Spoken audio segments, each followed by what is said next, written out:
అయినా బాబాయ్, అబ్బాయికి ఆల్రెడీ మన అక్క నచ్చింది కదా, వాళ్ళు అడిగినంత ఇస్తామా ఏంటి? మన స్తోమతకు తగినట్టు మనం ఇద్దాం. వాళ్ళు ఎక్కువేం అడగట్లేదమ్మా, 4 లక్షలే అడుగుతున్నారు.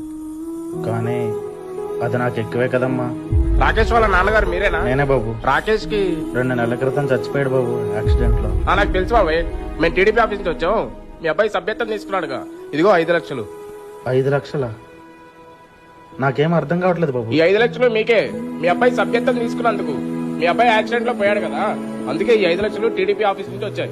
రేయ్, ఎక్కడికి వెళ్తున్నావు? అలా పార్టీ ఆఫీస్ దగ్గర వెళ్ళేసి వస్తా. భుజాన కండ వేసుకుని 24 గంటల ఆఫీస్ చుట్టూ తిరగడమేనా?